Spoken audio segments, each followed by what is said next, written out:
আসসালামু আলাইকুম এভরিওয়ান, স্বর্ণাজ কিচেনে আপনাদের স্বাগতম।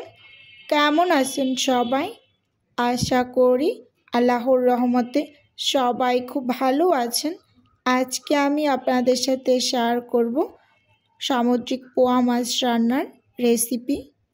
প্রথমেই এখানে আমি পোয়া মাছগুলোকে খুব সুন্দরভাবে ধুয়ে একটু লবণ হলুদ মেখে মাছগুলোকে ম্যারিনেট করে রেখেছি। কিছুটা পরিমাণ ধনিয়া পাতা কেটে নিয়েছি আর আলু কেটে নিয়েছি ছোট ছোট করে, আর নিয়েছি পেঁয়াজ কুচি আর কয়েকটা কাঁচামরিচ ফালি করে নিয়েছি। এখন আমি রান্নাটা করে নেব। চুলোতে একটা প্যান বসিয়ে দিয়েছি। প্যান গরম হওয়া পর্যন্ত অপেক্ষা করে পরিমাণ মতো দিয়ে দিলাম তেল।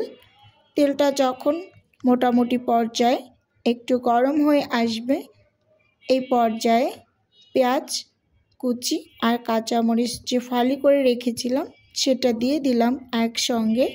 এখন খুব ভালোভাবে একটু নেড়ে চেড়ে 50 সেকেন্ডের মতো একটু ভেজে নিয়েছি। এই পর্যায়ে অ্যাড করে দিলাম আমি স্বাদ মতো লবণ।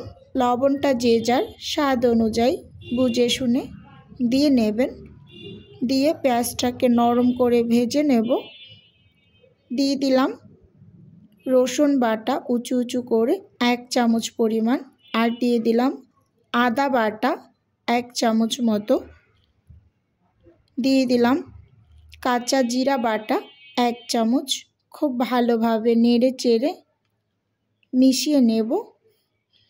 অবশ্যই একটু সময় নিয়ে মশলাটা কষিয়ে নেব, যাতে মশলার থেকে কোনো বাজে স্মেল না আসে। মশলার যে একটা কাঁচা গন্ধ থাকে সেটা দূর হয়ে যাওয়া পর্যন্ত কষিয়ে নিলাম। এই পর্যায়ে গুঁড়ো মশলাগুলো অ্যাড করে দিচ্ছি। 1 চামচ লাল মরিচের গুঁড়ো, 1 চামচ হলুদ গুঁড়ো, দিয়ে দিলাম 1 চামচ ধনিয়া গুঁড়ো।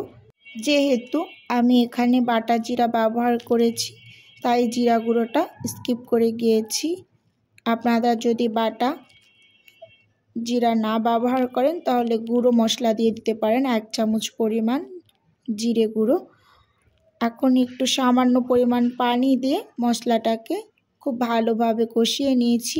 অফ ক্যামেরাতে আমি আরও 2 বারের মতো পানি অ্যাড করে মশলাটাকে খুব ভালোভাবে কষিয়ে নিয়েছি, যতক্ষণ না পর্যন্ত মশলার উপরে তেলটা ভেসে না উঠেছে। এখন আমি এক এক করে সব মাছগুলোকে মশলার ভিতরে দিয়ে দিলাম। দিয়ে একটু পানি দিয়ে দেব, যাতে মাছগুলো মোটামুটি পর্যায়ে কষিয়ে নেওয়া যায়। এরকম দেখতেই পাচ্ছেন, আন্দাজ করে আমি কিছুটা পরিমাণ পানি দিয়ে দিয়েছি। এই পানিতেই মাছটা একটু ভালোভাবে কষিয়ে নেব। আমি যেহেতু মাছটা ভাজিনি তাই মাছটা এভাবে কষিয়ে রান্না করব। এখানে আমি যতটুকু পরিমাণ পানি দিয়ে দিয়েছি এই পানিতেই মাছটা খুব ভালোভাবে কষিয়ে নিয়েছি।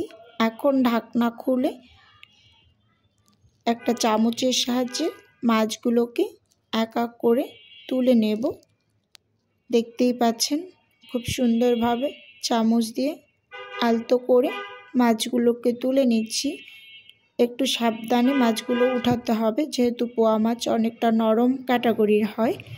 এখন এই ঝোলের মাঝে আমি অ্যাড করে দেব আলুটা দিয়ে খুব ভালোভাবে একটু নেড়ে চেড়ে ঢাকনা দিয়ে ঢেকে আলুটাকে মোটামুটি 60% মতো আমি সেদ্ধ করে নেব। ঢাকনা খুলে একটু নেড়ে চেড়ে নিলাম। অলরেডি আলুটা 60% মতো সেদ্ধ হয়ে গিয়েছে। এই পর্যায়ে দিয়ে দেব তুলে রাখা মাছগুলো দিয়ে দিলাম। দিয়ে আমি এখানে এখন পরিমাণ মতো ঝোলের পানি অ্যাড করে দেব। ঝোলের পানি অ্যাড করে আমি পুরো রান্নাটা শেষ করে নেব। ভিডিওর এই পর্যায়ে এসে প্রতিদিনের মতো পুরনো কথাগুলো আরও একবার আমার প্রিয় আপু এবং ভাইয়াদের মনে করিয়ে দিচ্ছি। ভিডিওর কোনো অংশ যদি আপনাদের কাছে একটুখানি হলেও ভালো লেগে যায় তাহলে প্লিজ চ্যানেলটি সাবস্ক্রাইব করে আমার সাথে থাকার অনুরোধ রইল। আর হ্যাঁ, ভিডিও শুরুতে অবশ্যই একটা লাইক দিয়ে ভিডিও দেখা কন্টিনিউ করবেন। ঢাকনা খুলে এই পর্যায়ে আমি ধনিয়া পাতা দিয়ে দেব। উপর থেকে ধনিয়া পাতা দিয়ে আমি 1 মিনিটের মতো ঢাকনা দিয়ে ঢেকে রেখে দেব। 1 মিনিটের মাঝে ধনিয়া পাতাগুলো সেদ্ধ হয়ে যাবে।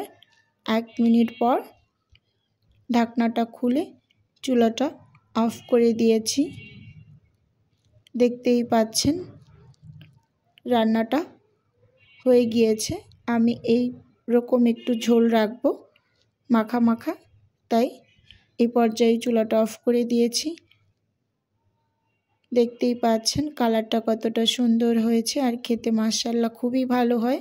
আজকের ভিডিও এ পর্যন্তই। আল্লাহ হাফেজ।